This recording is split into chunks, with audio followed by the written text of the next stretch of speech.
Envoyer chaque message à la main dans son sourcing, c'est beaucoup trop long. Je vois encore beaucoup trop de recruteurs qui font des CTRL-C, CTRL-V à longueur de journée. Seigneur, c'est encore moi, copier-coller. Amen.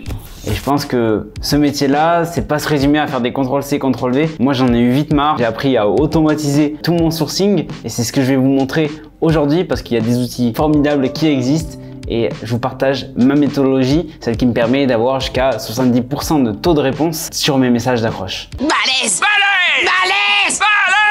Balèze! Bien sûr, dans cette vidéo, on va se cacher des petits cadeaux, des astuces et des choses qui sont 100% gratuites. Donc n'hésitez pas à la suivre jusqu'à la fin parce que j'ai des choses pour vous.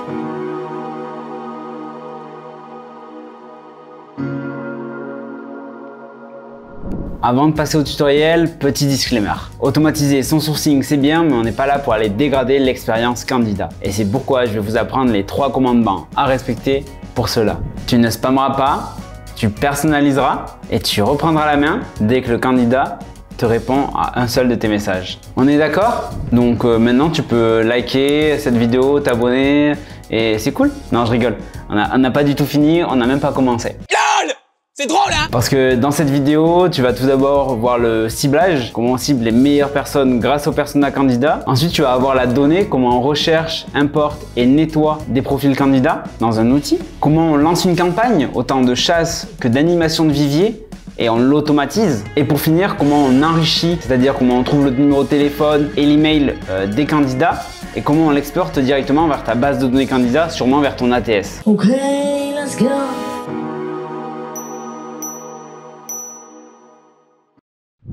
Tout d'abord, le ciblage. Donc on va parler de persona candidat et pour ça, il va falloir que tu complètes un tableau et je te le montre tout de suite. Pour avoir accès à ce tableau, tu as juste à t'inscrire à ma newsletter et dans le premier mail de confirmation, tu auras le lien pour avoir le template et le compléter comme moi je vais le faire tout de suite et te montrer comment faire. Donc voilà une fiche du persona candidat. C'est très simple à remplir. C'est le candidat parfait que tu imagines à ce poste et qui pourra remplir toutes les fonctions dont tu as besoin. Donc je vais te présenter toutes les cartes. On va commencer par l'expérience et formation, les compétences, la personnalité, les types de candidats, la veille, l'influence, les points de contact que tu peux avoir avec le candidat. Et ensuite sur la droite, il y a les objectifs de vie que peut avoir le candidat, les leviers de motivation, les frustrations professionnelles et les freins que peut avoir le candidat. Cette fiche va te permettre de faire un meilleur ciblage de tes talents, de rédiger des meilleures fiches de poste et des messages d'accroche performant. Et c'est la parfaite introduction pour te parler du silo qui va permettre de catégoriser des personnes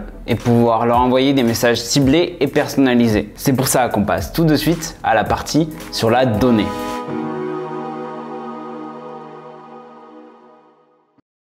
La donnée se structure en 3 parties, la recherche, l'import dans un logiciel pour l'extraire de LinkedIn et troisième phase, le nettoyage de ta base de données. D'accord, Jamy, mais concrètement... La recherche sur LinkedIn peut se faire de différentes façons afin de personnaliser les messages par la suite. Tu peux par exemple rechercher sur les alumni d'une école et je te montre ça tout de suite sur LinkedIn. Sur LinkedIn gratuit par exemple, j'ai mis personne, l'école du recrutement et après je peux ajouter différents filtres comme le poste par exemple. Sur LinkedIn recruteur, ça change pas grand chose, il suffit d'aller sur la gauche et de rentrer l'école qu'on veut cibler. Bien sûr, on peut croiser des filtres pour avoir différents résultats. La recherche la plus classique, on peut rechercher par poste. Et sur LinkedIn gratuit, il faut aller dans tous les filtres, aller dans les mots-clés et mettre le poste ici. Il ne faut pas utiliser cette barre de recherche parce qu'on va aller trouver le mot-clé dans l'intégralité du profil et non pas juste dans le poste. C'est pour ça qu'il faut utiliser bien mots-clés. Et là, par exemple, j'ai ajouté un filtre France et personne. Et là, je cherche des recruteurs. Sur LinkedIn recruteur, encore des similitudes. Donc, je vais rentrer mon poste. Ça va pouvoir me proposer différents types de postes que je vais pouvoir filtrer. Mais également, je peux mettre inclure actuel, comme ça va pousser que les profils qui sont actuellement à ce poste. Différence majeure avec LinkedIn gratuit. Également, je vais pouvoir mettre le lieu. Et je peux croiser avec des entreprises, des compétences. Et la recherche par compétences, c'est une recherche qu'on ne peut pas faire sur LinkedIn gratuit. Et donc, c'est un vrai plus quand on a un LinkedIn recruteur ou recruteur light. Bien sûr, après, on va parler de l'export. Et pour LinkedIn recruteur, il va falloir sélectionner les profils et les mettre dans un pipeline. Donc, tu as pu voir, il y a différentes façons. Par exemple, là, j'ai pris le cas de je suis recruteur de recruteurs. Comment je trouve des recruteurs? Et le dernier endroit où tu peux chercher des profils à extraire, c'est les événements LinkedIn et je te montre ça tout de suite.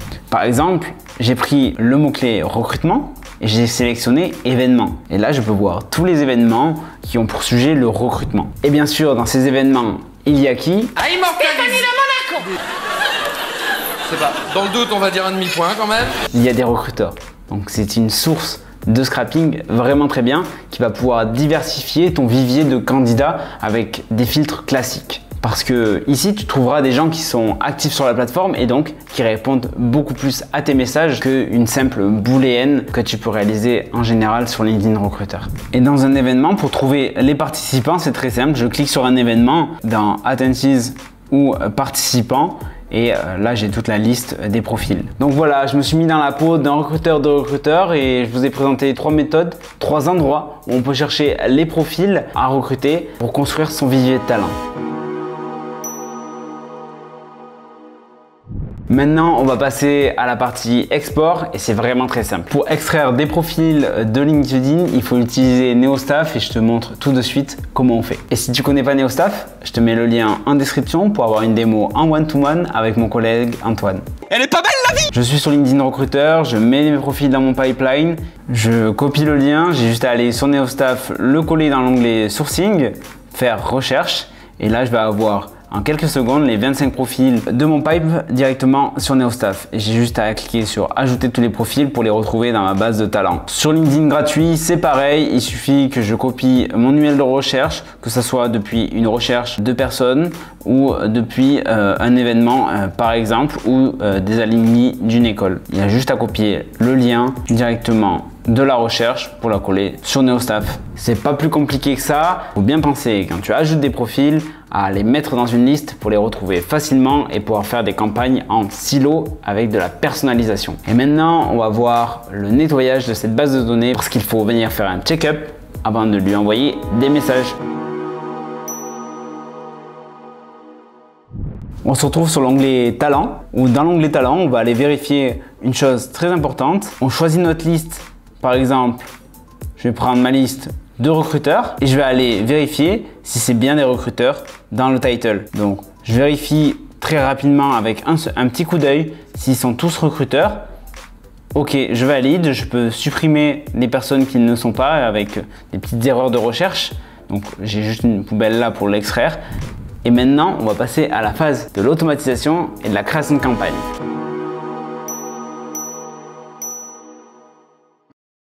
Avant de créer une campagne, il faut utiliser les bons messages. Sans les bons messages, pas de conversion et pas de bons retours auprès des candidats. Par exemple, avec des bons messages, j'arrive à avoir 70% de taux de réponse sur des échantillons à plus de 400 personnes. On a par exemple des clients sur Neostaff avec une cible d'infirmiers qui arrivent à avoir jusqu'à 100% de taux de réponse. C'est énorme.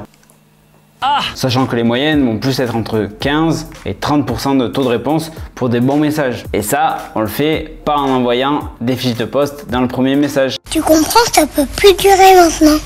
Tout d'abord, tu as juste à ouvrir un Notion, un Google Doc, un Word, peu importe, et tu vas marquer en une phrase quelle est ta proposition de valeur. Qu'est-ce que tu apportes de plus que n'importe quelle autre boîte de ton secteur d'activité, en termes de recrutement bien sûr. Ouais non mais t'as raison, c'est peut-être pas assez cohésion d'équipe ça. Tu vas choisir ton appel à l'action ou tes coordonnées ou ton calendrier. Donc ces deux informations, tu les mets de côté. Et après, j'ai envie de dire de pas trop t'embêter, de pas réinventer la roue. Il faut que tu utilises des templates qui fonctionnent. Et pour ça, je t'en ai réalisé 30 qui fonctionnent parfaitement auprès des talents. C'est des templates que moi-même j'ai testés où j'ai eu des super retours. Ces templates, tu peux y avoir accès très facilement et c'est comme le persona candidat. Tu peux les recevoir en t'inscrivant à ma newsletter et ils seront dans le premier mail de confirmation. Et ça ressemble à ça.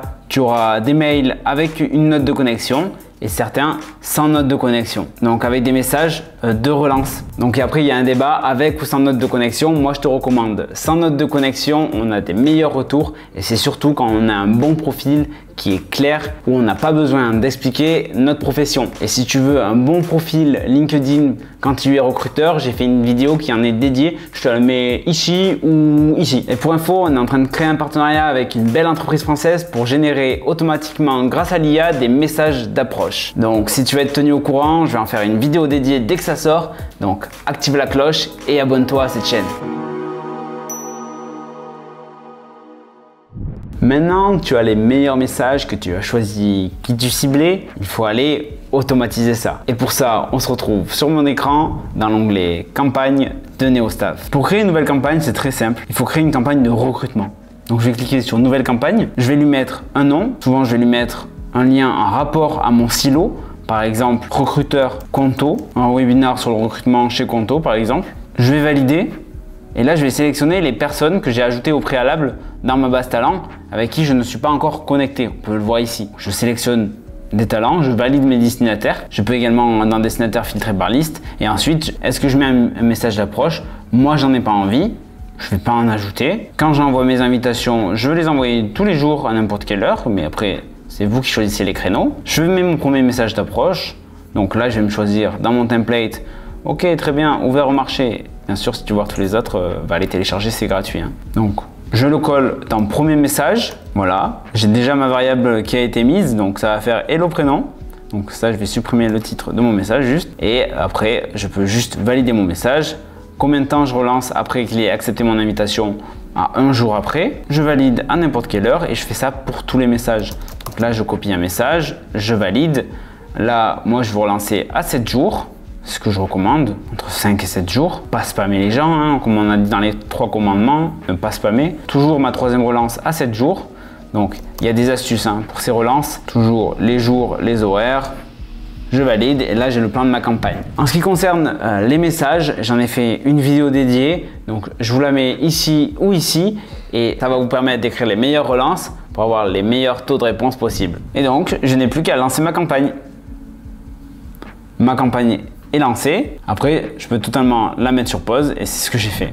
Maintenant, disons qu'on a envie d'animer son vivier, c'est-à-dire que je veux recruter sur le long terme, je veux créer une relation de confiance avec mes talents, je veux qu'ils viennent à moi quand ils ont besoin de changer d'emploi et ne plus aller les chasser. Pour cela, il faut entretenir cette relation et c'est long à faire. Au début, moi je passais des heures toutes les semaines à appeler les candidats. Oui, salut, t'en es où dans ta carrière? Est-ce que je peux t'aider à quoi que ce soit? T'as besoin de connaître les rémunérations dans ton milieu? Ou... Voilà, je leur demandais s'ils avaient besoin de moi. Ils adoraient ça, mais c'était long à faire. Toutes les semaines et après tu prends des répondeurs. Donc ce que j'ai commencé à faire, c'est que j'ai automatisé cette animation du vivier. Et tous les 2 mois, je leur envoyais un message sur LinkedIn, très simple. Coucou, comment ça va dans ta carrière? Ou salut, ça va? Tu en es où dans ta carrière? Est-ce que je peux t'aider? Tout simplement, la personne me connaît déjà et je vais juste lui demander si je peux l'aider. Et ça s'automatise tout simplement sur le même process que la création d'une campagne. J'ai juste à descendre dans l'onglet campagne de NeoStaff et aller dans réseautage. J'ai juste à créer une nouvelle campagne dans cet endroit-là. Et ça marche pareil. Je mets le nom de ma campagne. Ici, j'ai juste à cliquer sur les destinataires. En revanche, ici, je n'ai que les personnes avec qui je suis en relation, parce que on peut envoyer des messages uniquement à des personnes qu'on a dans son réseau numéro 1. Et après, je vais pas vous remontrer parce que ça marche pareil que dans une campagne de recrutement.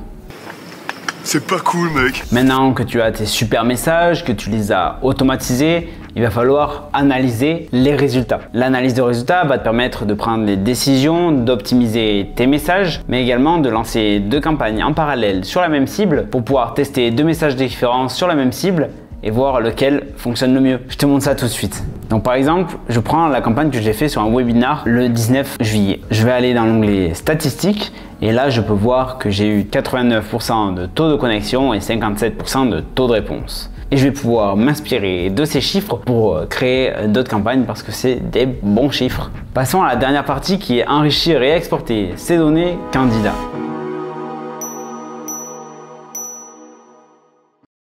Bien sûr, on est toujours sur du RGPD, les données, on ne les garde pas plus de 2 ans. Et bien sûr, si tu veux les garder plus longtemps, il faut demander l'accord au talent pour renouveler cette demande et repousser la date d'échéance. Et c'est pour ça que c'est super d'animer un vivier, parce qu'on est souvent en contact avec eux et on peut leur demander ça. Pour enrichir tes données, c'est-à-dire trouver le numéro de téléphone et le mail des candidats, je t'ai déjà fait une vidéo, je te la mets là ou là. Il y a plein d'outils sur le marché qui me permettent de le faire. Mais si tu veux utiliser un seul outil pour faire tout au même endroit, il y a une seule chose, c'est NeoStaff. Pas mal, non? C'est français. Par exemple, j'ai juste à aller sur l'onglet talents. Je sélectionne des talents auxquels je veux trouver l'email, mais également je peux sélectionner toute une liste après avoir filtré.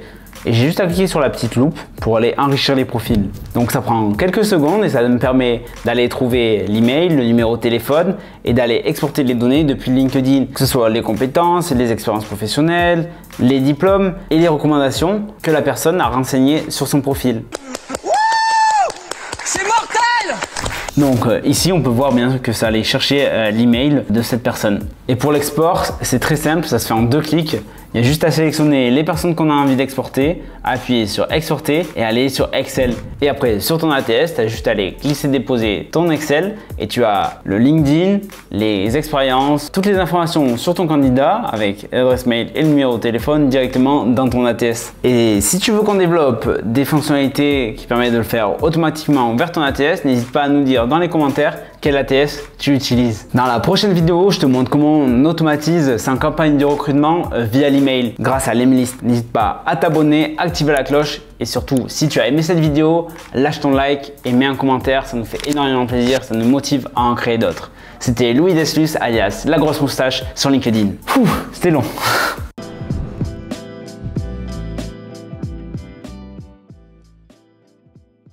Tu ne spammeras point. Tu perces. Le petit monteur, il va s'amuser, hein. Tu me prends pour qui? Dites, regardez ce que je viens de trouver, c'est navrant. Vous n'auriez pas pu découvrir autre chose, non? Parti tout seul. Tu ne spammeras pas. Tu personnaliseras. J'ai oublié. Oh purée de pommes de terre, mais c'est pas vrai. Tu ne spammeras pas. Tu personnaliseras. Et tu répondras au candidat. Non. C'est pas un peu con lui. Et tu reprendras la main dès que le créateur... Pourquoi je parle de créateur?